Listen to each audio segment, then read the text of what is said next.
Olá, boa noite. Este é o Conversas Cruzadas aqui na TV Com, canal 36 da NET e Via Max. Como coibir o uso de anabolizantes? Este é o tema do programa de hoje, que vai discutir os principais problemas causados à saúde de quem usa esses produtos. Além disso, a comercialização de anabolizantes é proibida no Brasil e, mesmo assim, não é difícil comprá-los. E os donos de academia, como podem evitar que os alunos usem essas substâncias em busca do corpo perfeito? Conversas Cruzadas já está no ar.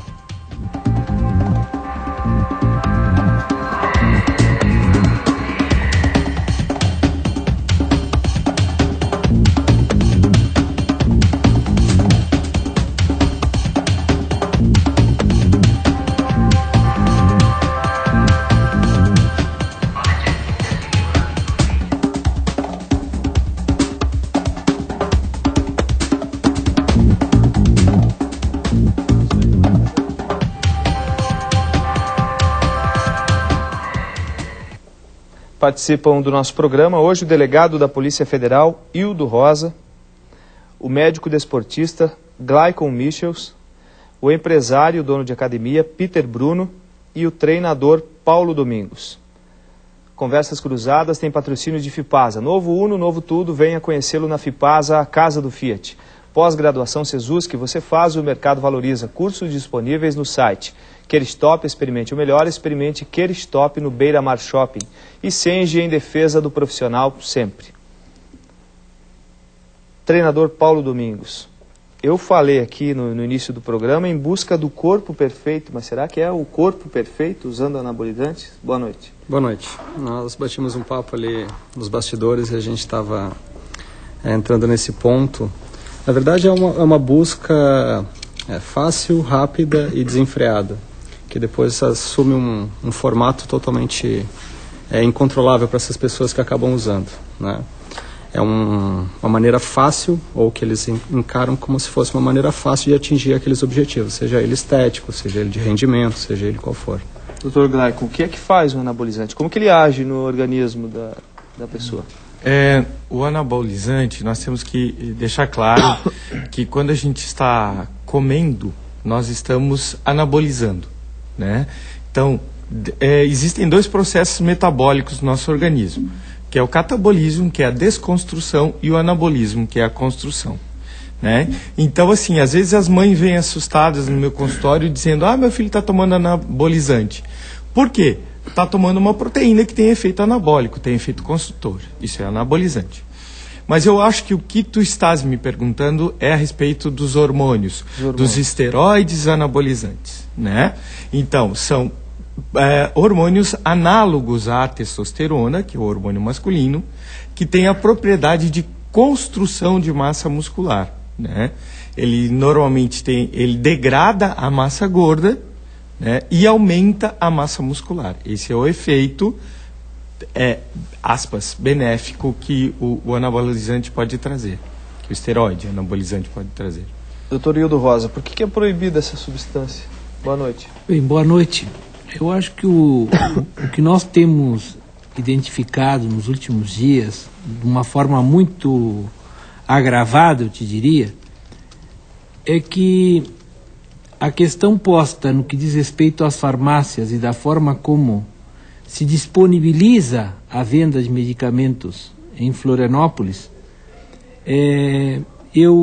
as conclusões que eu tiro é que são altamente preocupantes.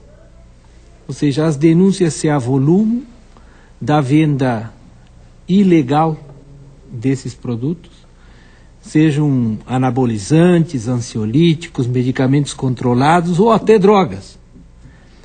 E o que nós percebemos é um desconhecimento da lei vigente. Ou seja, nós sabemos que temos uma portaria da antiga Dimed, da atual Anvisa, que se consolida no que nós chamamos uma norma penal em branco, que se consubstancia na lei antidrogas. Então, muitas vezes, a forma irregular como esses produtos são expostos à venda não se caracteriza, como eu tenho visto ser rotulado nos últimos dias, uma mera irregularidade de cunho administrativo. Significa, sim, que a lei prevê e equipara, né, ao tráfico certas ações que são empreendidas sem o devido acompanhamento e o cumprimento dos regulamentos que a própria lei prevê. Então nós temos hoje, eu te diria, inúmeros inquéritos instaurados justamente pela identificação, especialmente por parte da Receita Federal, de encomendas que são remetidas pelo correio, muitas procedentes de Florianópolis, contendo esteroides anabólicos ou anabolizantes de procedência argentina, paraguaia, que são certamente disponibilizados pela própria internet, expostos à venda, e nas análises que nós temos feito, porque isso é necessário que se faça, né, nesse laudo, de por vezes se identifica ou placebos, né, ou componentes que não condizem com o que está formulado, né? Então, consequentemente, o que está se expondo à venda é muito diferente do que, às vezes, as pessoas acreditam que estão ingerindo. Tem gente fazendo picaretagem aí. Né? E o detalhe é o seguinte, é alarmante a forma, eu te diria, irresponsável, como algumas farmácias estão expondo produtos à venda. Nós, desde o início do ano, quando assumimos uma delegacia especializada nesse sentido, recebíamos denúncias, conseguimos numa semana o apoio da Anvisa Nacional, que nos encaminhou uma força-tarefa. Numa semana, todas as farmácias que nós incursionamos, comprovamos flagrantes irregularidades, que colocam em risco a saúde pública. E o que é pior, com alvará, muitas vezes, da saúde pública municipal. Então, eu lhes pergunto, como é que uma farmácia funciona de forma totalmente irregular, expondo produtos, misturando produtos farmacêuticos com sobras de comida, na mais absoluta falta de higiene, com uma autorização da saúde pública? Como é que funciona? Quer dizer, nós inclusive estamos avaliando a possibilidade agora de responsabilizarmos quem autorizou, porque de uma forma ou outra eles estão concorrendo para a prática criminosa. Então eu vejo que o que está assim acontecendo eu te diria, uma acelerada conduta em direção à forma indiscriminada da prescrição de medicamentos, só porque ouvem dizer de que cause determinado efeito, inclusive, o que é pior, medicamentos de procedência veterinária, né? Ou seja, quase todas as apreensões eram medicamentos veterinários, que eram direcionados para uso humano, né? E agora, inclusive, esta semana, né, num dos meus inquéritos, um ex-proprietário de uma academia de Florianópolis, que está residindo no outro estado, remetendo para uma pessoa que ele foi personal training, né, esteroides anabólicos, né, de forma totalmente irregular. Nas avaliações realmente nos preocupou, porque pode até causar um dano irreversível à saúde dessa pessoa. Então, eu vejo que nós temos que sim incentivar cada vez mais uma discussão mais aprofundada a respeito disso, para que nós não nos restringamos totalmente a questões de aparência, ou em tese nós temos que ter coragem, né, de reconhecer que a situação é grave, né. No depoimento que eu colhi ainda esta semana, a pessoa me disse: olha, doutor, eu sinceramente, eu não acredito que alguém que tenha que definir mesmo, né, que tenha que trabalhar, ele vai atingir o seu limite. E a partir daquele limite, se ele não experimentar alguma bomba, ele não vai para frente. Peter, diz concretamente isso.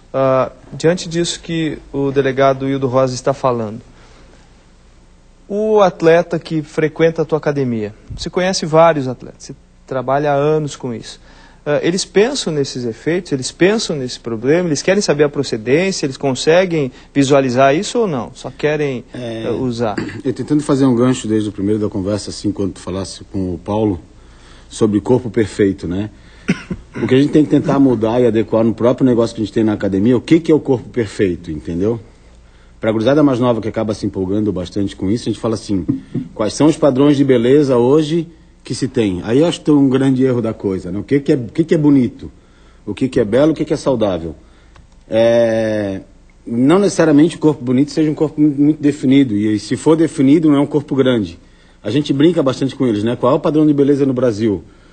Vamos pegar alguns nomes aí, Paulo Zulu, algumas pessoas, e depois, cadê o bíceps desse cara gigante? Cadê o braço de 52 centímetros? Cadê a perna de 80 centímetros? E a gente vê que não é isso mesmo. Existe uma demanda muito grande nas academias, mas a gente estava até conversando antes, que não são nas academias mais... não é elitizada, mas as academias mais profissionais. Centrais, exatamente. Então, assim, a grande preocupação que a gente vê e a incidência muito grande disso é nos subúrbios mesmo, na periferia. Aí é que acontece muito o contrabando, o negócio. Nas próprias farmácias, né? Eu acho que não nas farmácias principais de Florianópolis, mas se tu for numa farmácia do interior, vamos pegar as cidades vizinhas a Florianópolis, as cidades satélites que a gente tem aqui, ali sim tu vai achar com muita facilidade a coisa. E hoje tem bastante coisa para regulamentar, então as pessoas não estão cientes na realidade do que eles estão fazendo. Os caras uma coisa um pouco suicida, a gente vê algumas coisas na internet, às vezes quando a gente recebe, os caras estão se matando mesmo. Pode chegar realmente ao óbito, sim. A gente já teve, infelizmente, casos em Florianópolis, casos na mídia nacional de ver que o cara morreu porque ele tomou bomba demais. Elas geram um crescimento celular na pessoa que isso pode gerar um câncer, porque cresce tudo em acelerado. Isso vai gerar uma coisa para ele que não é o objetivo final. E o grande problema é o cara, acho que a impressão que a gente tem é que o cara não sabe quando parar. O cara já está com o corpo bonito, por que ele vai continuar tomando essas coisas? A gente vê atleta, por exemplo, a gente estava conversando um pouco sobre isso. A gente tem lá desde o iniciante até o atleta de competição, atleta de alto rendimento. E eu acho que realmente isso acontece, tá, doutor Hildo? Chega a um ponto que o cara não consegue passar. A gente começa a acompanhar, esse Tour de France, o ritmo de treinamento no atleta de alto rendimento. Um ser humano normal não consegue chegar naquilo. Ele tem que fazer duas coisas. Ele tem que ter uma genética absurda, super avantajada, que a gente acredita que algumas pessoas possam ter, mas para chegar naquele padrão, a grande maioria acaba usando de um monte de suplemento, um monte de coisa que não deveria fazer mesmo. O Peter falou, doutor, em não sabe a hora de parar. Não seria, também não tem um efeito assim, ele ganha muito, mas também perde rápido, e daí por isso que ele continua? Bom, tem várias coisas aí que nós temos que esclarecer. Primeiramente, os hormônios análogos à testosterona, eles têm uma indicação clínica muito precisa, né? Eles têm a indicação de reposição hormonal quando o homem deixa de produzir a testosterona. Por isso que essas drogas existem, são reconhecidas pela Anvisa e existe uma prescrição médica adequada, né? Nós podemos também utilizar, quando existe o distúrbio androgênico do envelhecimento masculino, que seria a maior indicação, né? O chamado DAEM, a chamada menopausa masculina, ou andropausa, né? Então, teria uma outra indicação quando existe, por algum motivo, uma baixa produção de testosterona. Aí nós entraríamos com uma chamada modulação hormonal, né? Hoje, estudos apontam no sentido de que a via de combate ao envelhecimento, a via de manutenção das células mais jovens, etc., seriam os hormônios. Nós ainda não temos estudos em larga escala que possam nos mostrar nesse sentido. Bom, isso é uma coisa, isso é a parte médica, né?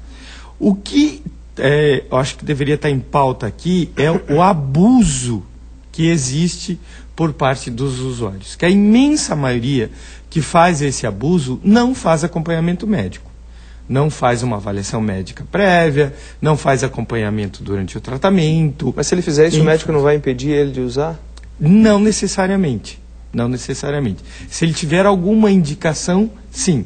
Inclusive, em pequeníssimas dosagens, em muito baixas dosagens, às vezes até na forma de gel não injetável, alguma coisa assim, pode ser utilizado com bastante segurança. Eu tenho estudos mostrando, já publicados, mostrados a nível de congresso, que pequenas dosagens se pode utilizar com um nível de segurança bastante alto.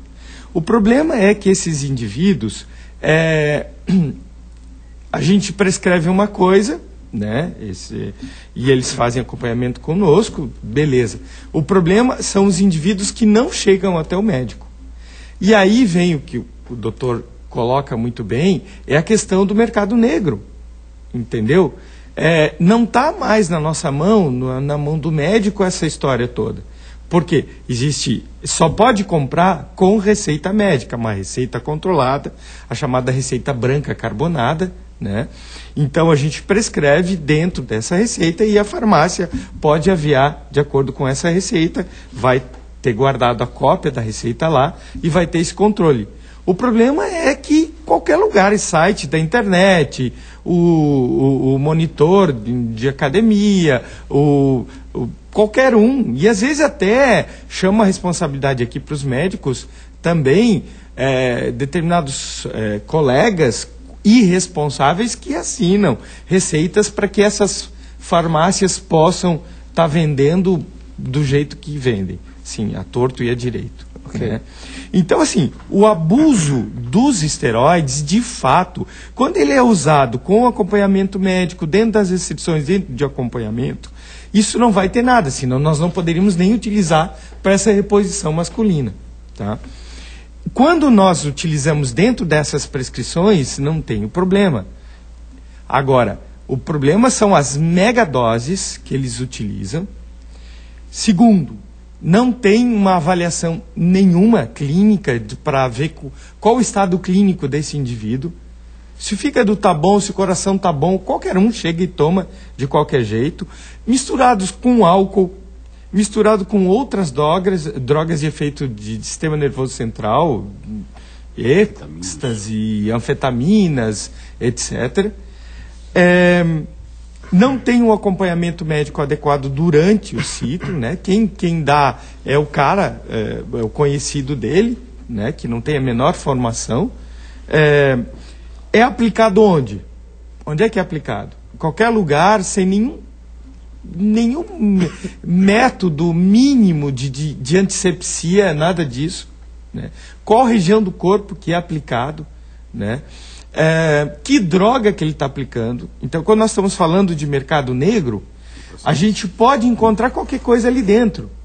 Como o doutor falou. Desde cristais de alguma substância, que não é aquela substância original, até contaminação por vírus da hepatite, por exemplo. Ok, nós vamos para um breve intervalo. Conversas Cruzadas volta daqui a pouco. Até já.